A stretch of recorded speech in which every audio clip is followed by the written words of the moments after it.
Part 1. Setup and Inciting Incident. The clink of champagne glasses, the murmur of happy voices, the soft glow of fairy lights strung across my backyard. It was supposed to be the perfect overture to the rest of my life. Our engagement party, mine and Sarah's. And there she was, my fiancée, Sarah, looking like an angel in that white sundress, her blonde hair catching the golden hour light. She was laughing, a sound I thought I knew better than my own heartbeat. But tonight, something was off. It was a subtle dissonance in the symphony of our supposed happiness, a high-pitched whine just beneath the surface of the music that only I seemed to hear. She was standing with a group of her college friends, but her attention, her entire being, seemed to orbit around one person in particular. A guy I'd never met, but had heard so much about. Julian, she'd called him. My gay best friend. You're going to love him, Mark. The words echoed in my head, a cheerful, innocent pronouncement that now felt like a sinister taunt. Because as I watched them, as I saw the way her eyes sparkled when she looked at him, the way her hand lingered on his arm just a fraction of a second too long, a cold dread began to coil in my stomach. He wasn't just any guy. He was something else. The air crackled with a tension only I seemed to perceive, a terrifying premonition that the life I had so carefully built was about to be demolished, brick by painful brick, right here, amidst the celebration of its supposed cornerstone. My name's Mark. I'm a graphic designer, pretty successful, I guess.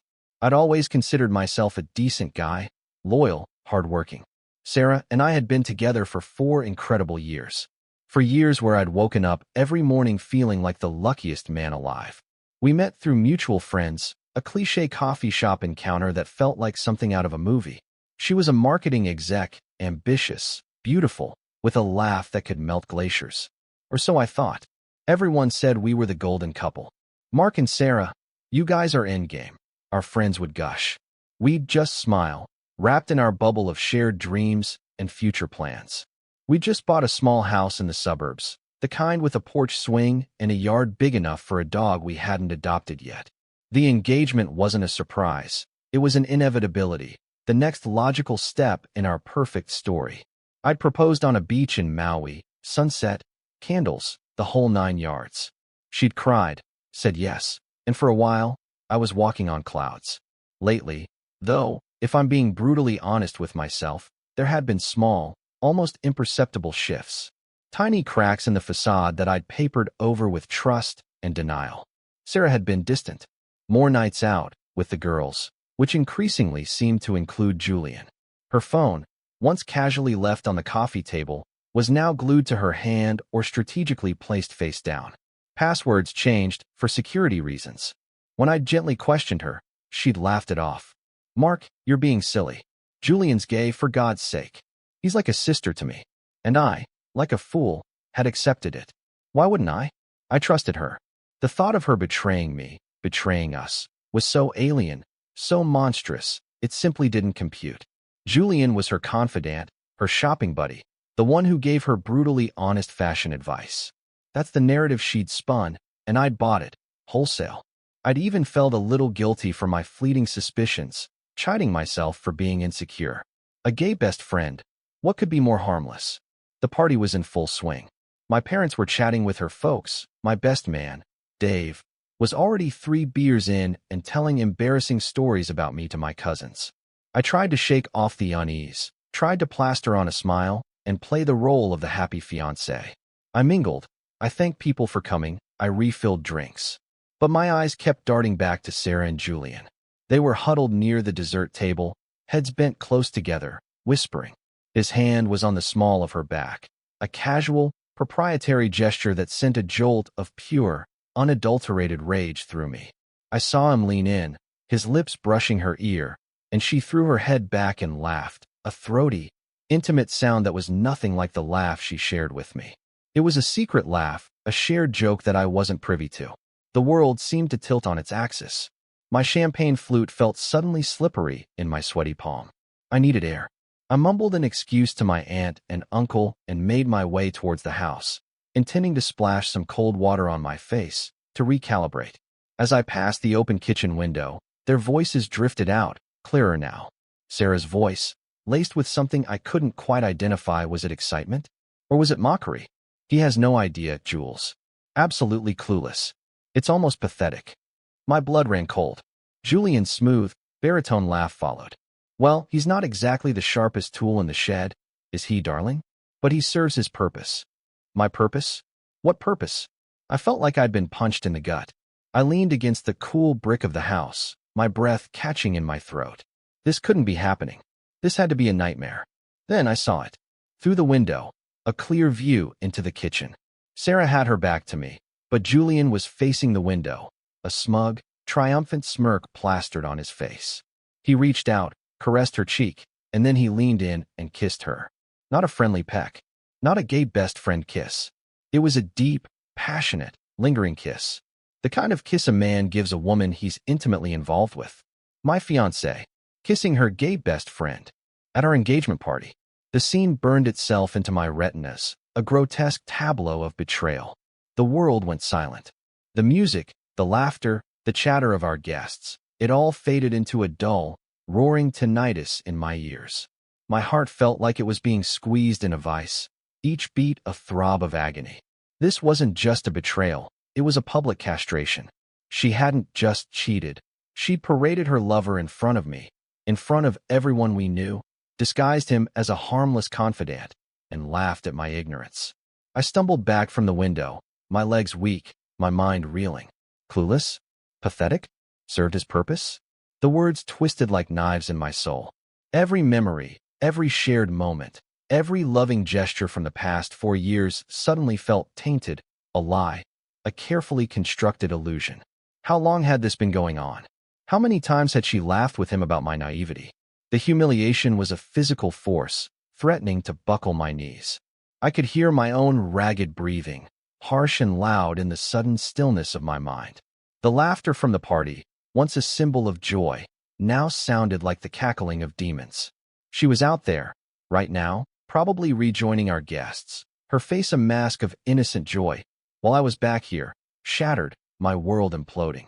The engagement ring on her finger, the one I'd painstakingly chosen, the one that symbolized our future, felt like a brand, a mark of my stupidity. I stood there, hidden in the shadows at the side of the house, for what felt like an eternity. My initial shock was giving way to something else, something dark and cold. A rage so profound it was almost calm. She thought I was clueless? Pathetic? A tool to serve her purpose? The audacity of it, the sheer, calculated cruelty, was breathtaking. She hadn't just broken my heart. She tried to break my spirit, to humiliate me in the most profound way possible. The image of her face, radiant and laughing with him, flashed in my mind. No, this wasn't how my story was going to end. This engagement party, this monument to her deception, wasn't over. Not by a long shot. A chilling resolve settled over me. She wanted a show? She wanted drama? Oh, I'd give her one. She thought she was in control, pulling the strings, with me as her unsuspecting puppet. She had no idea who she was dealing with. The naive, trusting Mark was gone, incinerated in the fires of her betrayal. In his place, someone else was emerging, someone colder, harder, and infinitely more dangerous to her carefully constructed world. The night was still young, and the real festivities, I decided with a grim finality, were just about to begin. Part 2. Reaction, escalation, and beginning the plan. The music from the party, that joyful, celebratory soundtrack to my personal hell, seemed to pulse in time with the throbbing in my temples. For a few more minutes, I remained frozen in the shadows, the image of Sarah and Julian's kiss seared onto my brain like a cattle brand. My first instinct was to storm out there, to scream, to expose them in front of everyone, to unleash the hurricane of rage and pain that was tearing me apart. But then, a different thought, colder and more calculating, slithered into my mind. A public meltdown would give her the stage, allow her to play the victim, to twist the narrative. No, I wouldn't give her that satisfaction. The initial shockwave had passed, leaving behind a desolate, icy landscape where my love for her used to reside. Now, only a burning desire for, not revenge, not exactly, justice, a reckoning. She thought I was pathetic? I'd show her pathetic. I took a deep, shuddering breath, forcing a semblance of calm I didn't feel. I straightened my shirt, smoothed my hair, and composed my features into a mask of polite indifference. Walking back into that party felt like wading through thick, suffocating mud. Every smile, every congratulatory pat on the back, was a fresh stab of irony. I found Sarah near the bar, laughing with a group of her colleagues, Julian still hovering nearby, his arm casually draped over the back of her chair. The audacity was breathtaking. She saw me approaching, and her smile widened, that brilliant, false smile that now made my skin crawl. "Mark, there you are? I was wondering where you'd wandered off to." Her voice was honey-sweet, laced with feigned concern. "Sarah," I said, my voice surprisingly even. "Could I speak to you privately for a moment?" In the study, her smile faltered for a microsecond, a tiny flicker of something in her eyes. Annoyance? Or was it apprehension? Julian shot me a quick, unreadable glance. "Of course, sweetie," she said, disentangling herself. "Is everything okay?" The concern in her voice was so perfectly pitched, it was almost admirable. Almost. Once inside the study, with the door closed, the charade dropped. "What's wrong, Mark?" she asked, a hint of impatience creeping in. "You look like you've seen a ghost." "In a way, I have," I replied, my voice low and cold. "The ghost of the woman I thought I was going to marry." She frowned, a perfect little V forming between her brows. "What on earth are you talking about? Are you drunk?" "Drunk on the truth, maybe," I said, my eyes locking onto hers. "Tell me, Sarah, how long has your gay best friend, Julian, been your lover?" The color drained from her face. For a moment, she looked genuinely stunned, her mouth opening and closing like a fish. It was the first honest reaction I'd seen from her all night. Then, just as quickly, the mask snapped back into place. She scoffed, a harsh, ugly sound. "Don't be ridiculous, Mark. Julian is gay. I told you. Are you seriously this insecure? At our own engagement party. You're going to ruin everything with your paranoia." The gaslighting was so predictable, so textbook. "Oh, I'm not paranoid, Sarah. I saw you. In the kitchen. Kissing him. And trust me, there was nothing gay best friend about that kiss." Silence. A heavy, suffocating silence filled the room. She stared at me, her eyes wide, her carefully constructed composure beginning to crumble. You saw everything," I confirmed, my voice devoid of emotion. "I also heard you talking about how clueless I am, how I serve my purpose. Enlighten me, Sarah. What purpose is that exactly?" She sank onto the edge of the desk, her bravado deflating like a punctured balloon. The fight seemed to go out of her. "Mark, it's not what you think." "Oh, I think it's exactly what I think," I countered, the cold fury coiling tighter in my chest. "You've been playing me for a fool. For how long, Sarah? How long have you been laughing at me behind my back with him?" She started to cry then, big, theatrical tears. "It just happened. I didn't mean for it to. Julian and we have a connection. I was going to tell you. When," I pressed, unmoved by her tears. "After the wedding? After you'd secured your purpose? After you'd humiliated me in front of my family and friends by marrying me under false pretenses?" Her head snapped up, a flicker of defiance in her tear-filled eyes. "Don't you dare try to make this my fault. Maybe if you were more attentive, more exciting. So this is my fault now." I laughed, a hollow, bitter sound. "You cheat. You lie. You bring your lover to our engagement party and introduce him as your gay best friend, and somehow I'm to blame." The door creaked open, and Julian himself strolled in, a concerned look artfully arranged on his face. "Everything all right in here?" I heard raised voices. He looked from me to Sarah, then back to me, his expression shifting to one of smug superiority. I see he found out." My fists clenched. The urge to wipe that smirk off his face with my knuckles was almost overwhelming. "Get out," I said, my voice a low growl. Now, Mark," Julian said, his tone patronizing. "Let's not be dramatic." Sarah was just about to explain. I said, "Get out." I roared, taking a step towards him. For the first time, a flicker of fear appeared in Julian's eyes. He glanced at Sarah, who was now sobbing uncontrollably, then back at me. He gave a little shrug, a nonchalant gesture that spoke volumes about his lack of character, and sauntered out of the room, leaving me alone with the wreckage of my relationship. The immediate aftermath was a blur of raw emotion and logistical nightmares. Sarah alternated between tearful apologies, desperate pleas for forgiveness, and angry accusations. She tried to minimize it, calling it a stupid mistake, a moment of weakness. She swore Julian meant nothing, that I was the one she truly loved. Lies. All of it. The trust, the very foundation of our relationship, had been pulverized. I told her it was over. The engagement, the wedding, everything. She broke down completely, begging me to reconsider, telling me I was throwing away 4 years of happiness. Our happiness was a lie, Sarah. I told her, the words tasting like ash in my mouth. You build it on deceit. The party, oblivious to the drama unfolding in the study, was still going. I couldn't face them. I couldn't face the pity, the questions. I told Sarah to get her lover and get out of my house. She refused, then pleaded, then threatened to tell everyone I was being abusive. The venom in her words, from the woman I'd planned to spend my life with, was chilling.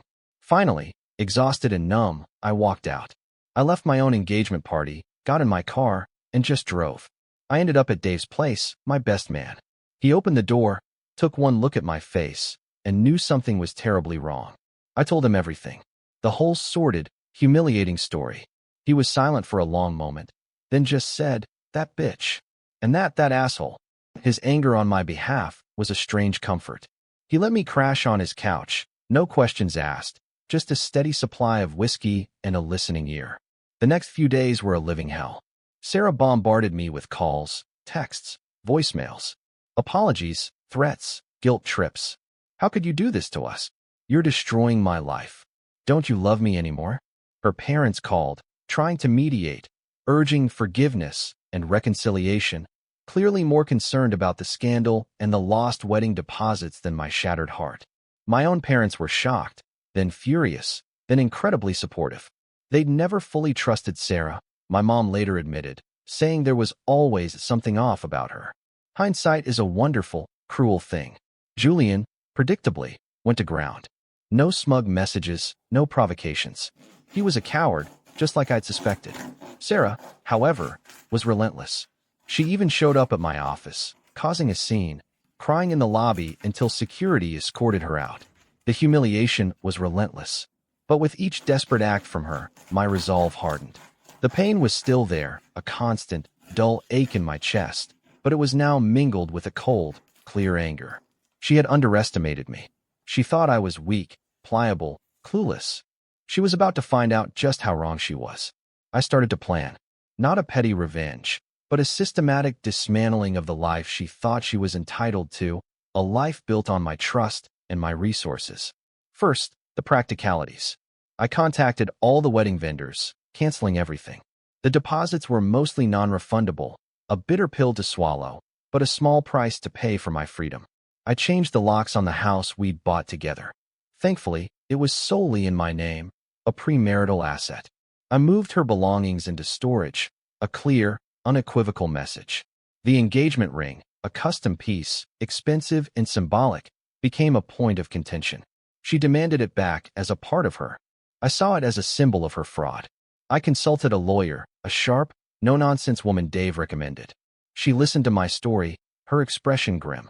"This is more common than you think," she said. "But the audacity is notable." She advised me on how to protect my assets, how to handle the fallout, how to extricate myself cleanly and completely. I started digging. Not for dirt, necessarily, but for clarity. I went through old credit card statements, emails I'd archived, piecing together the timeline of her affair. It had been going on for at least a year, maybe longer. All those late nights, working, those weekend trips with the girls.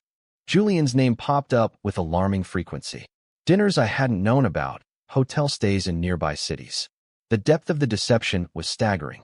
She hadn't just cheated, she'd been living a double life, funded in part by me.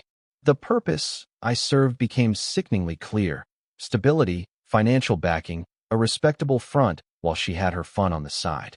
My lawyer drafted a letter to Sarah, formally ending our engagement and outlining the division of any shared items, demanding the return of the engagement ring.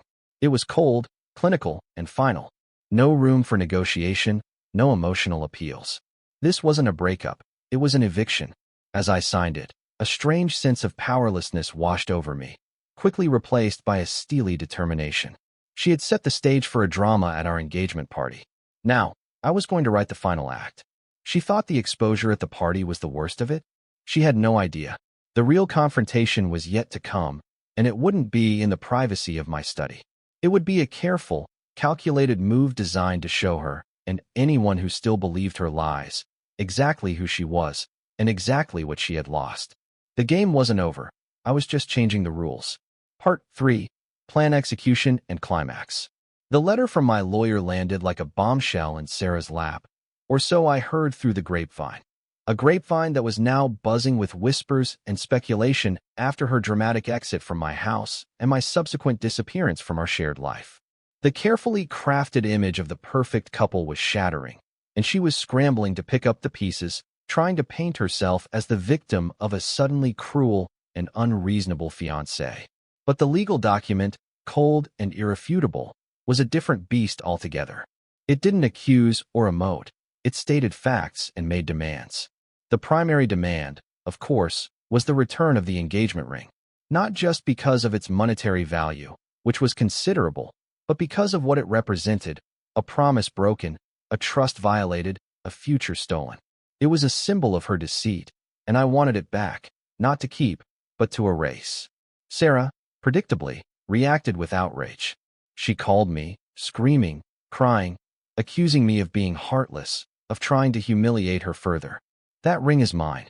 You gave it to me," she shrieked down the phone. I let her rant, my silence a wall she couldn't penetrate. When she finally paused for breath, I spoke, my voice calm, almost chillingly so. "Sarah, the ring was given in contemplation of a marriage that is not going to happen, a marriage you voided with your actions. Legally, it's mine. Send it back, or my lawyer will take further action. It's your choice." Then I hung up. No debate, no discussion. Just the cold, hard truth. My plan wasn't about a single, dramatic confrontation like some movie scene. It was about a slow, methodical unraveling of her deceptions, a quiet implosion of the world she thought she had so cleverly constructed. The first step was financial. We had a joint savings account, meant for wedding expenses and our honeymoon. It had a substantial amount in it, much of it my contributions. My lawyer advised me to freeze it immediately, which I did. The satisfaction of knowing she couldn't touch that money she was likely planning to use to cushion her new life with Julian, was immense. Then, I went through every financial tie we had. Gym memberships, streaming services, even a joint credit card she barely used but kept for emergencies. Severed. All of it. Each cut was a small act of reclaiming my independence, my resources. The next phase was social. The engagement party had been a public declaration of our intent to marry. The cancellation of that wedding needed to be just as clear, if not as public. I didn't want a messy, he said she said drama played out on social media. Instead, I opted for quiet precision. I drafted a simple, factual email. It went out to everyone who had been invited to the wedding, everyone who had attended the engagement party. It stated, very simply, that due to unforeseen circumstances and irreconcilable differences, the wedding was off. I thanked them for their past support and expressed regret for any inconvenience. No blame, no salacious details. Just the facts. The dignity of it, I hoped, would speak louder than any accusation. But for a select few, our parents, our closest friends, the ones who deserved the full truth, I was more direct. I met with my parents and explained everything, showing them some of the evidence I'd uncovered about the length and depth of Sarah's affair. Their initial shock gave way to a quiet fury on my behalf.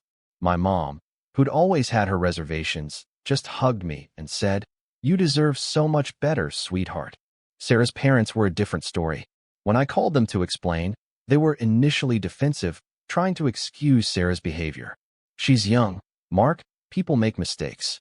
Can't you find it in your heart to forgive her?" her mother pleaded. I calmly laid out the extent of the deception, the premeditated nature of it, the introduction of Julian at the party. There was a long silence on the other end of the line.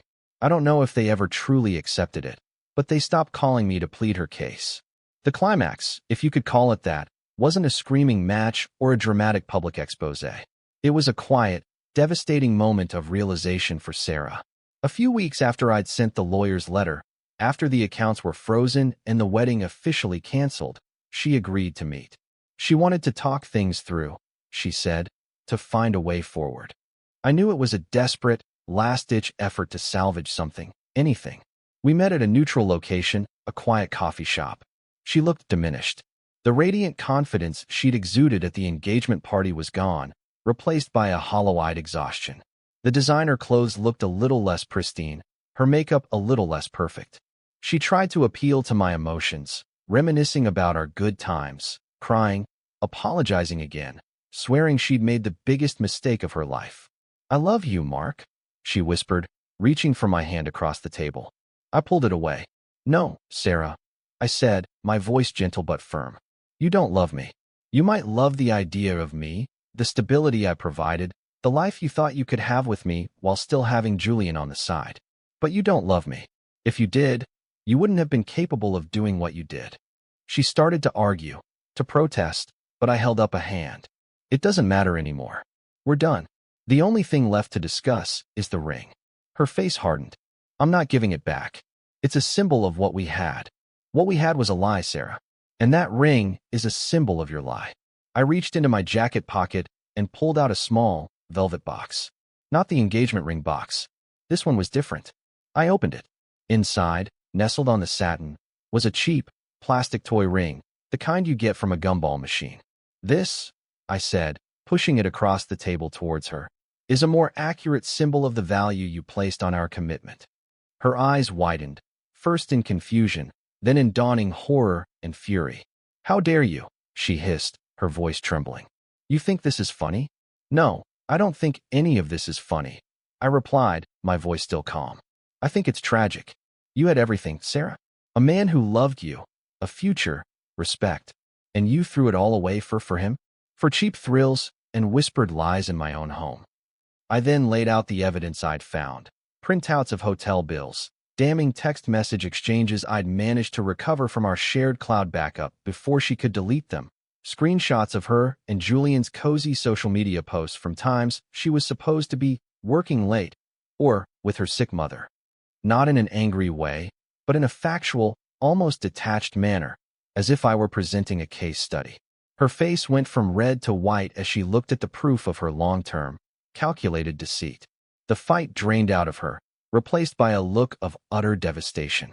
The carefully constructed walls of her denial crumbled, and she saw, perhaps for the first time, the full extent of the damage she had inflicted and the full extent of what she had lost.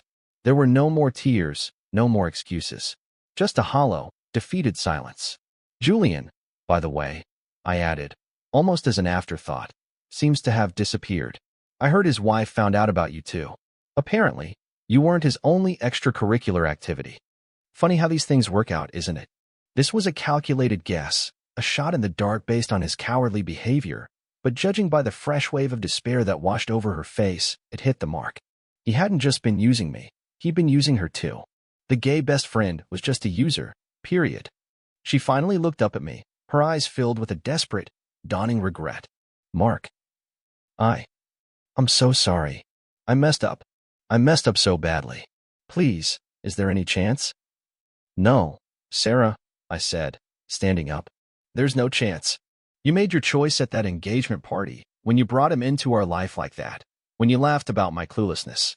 This is the consequence." I picked up the cheap plastic ring and dropped it into her lap. "Keep it, as a reminder."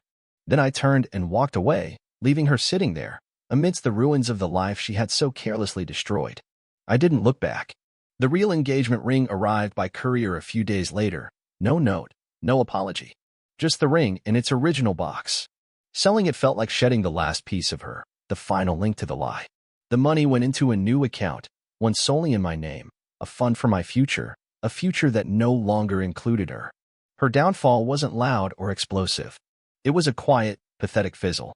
She lost her fiancé, her home, her reputation among our mutual friends, and, it seemed, her affair partner as well.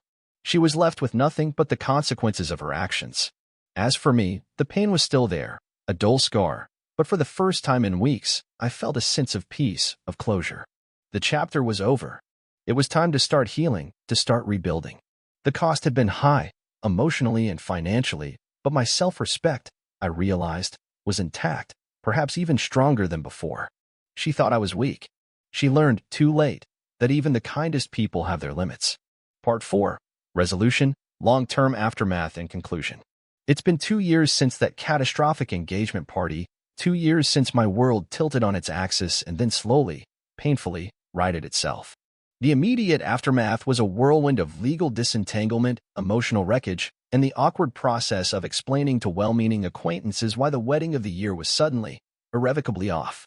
But time, as they say, has a way of dulling even the sharpest edges of pain.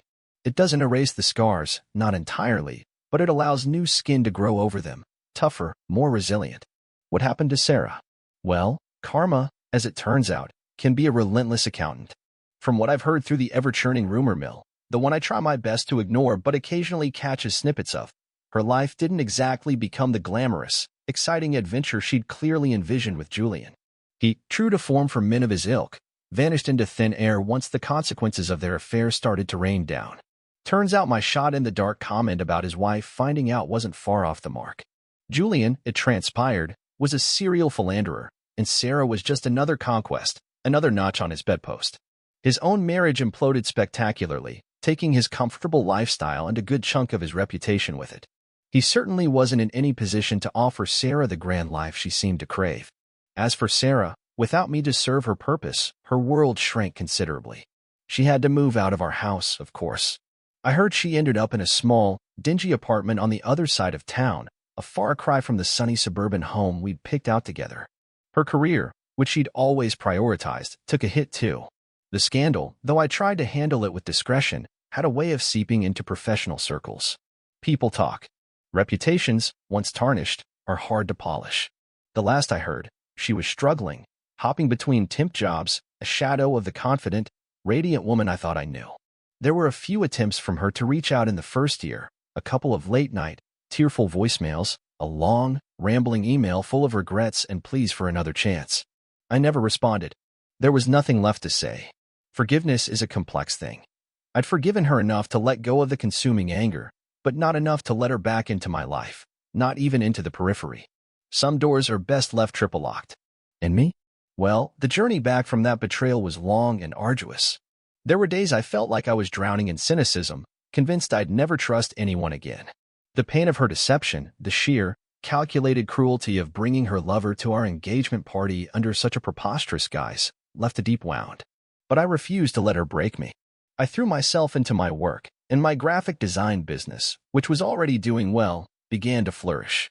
The focus helped, giving me a sense of purpose, a tangible measure of success that was all my own. I reconnected with old friends, the ones who had rallied around me, whose loyalty had been a beacon in the darkness. Dave, my best man, was a rock, always there with a beer, a bad joke, or just a willingness to listen to me rehash the same painful memories until they started to lose their power. I also started therapy. It wasn't easy, confronting the anger, the grief, the feelings of inadequacy her betrayal had stirred up. But it was necessary. I learned to unpack the red flags I'd ignored, to understand the dynamics of manipulative relationships, and most importantly, to rebuild my sense of self-worth, which had taken a significant beating.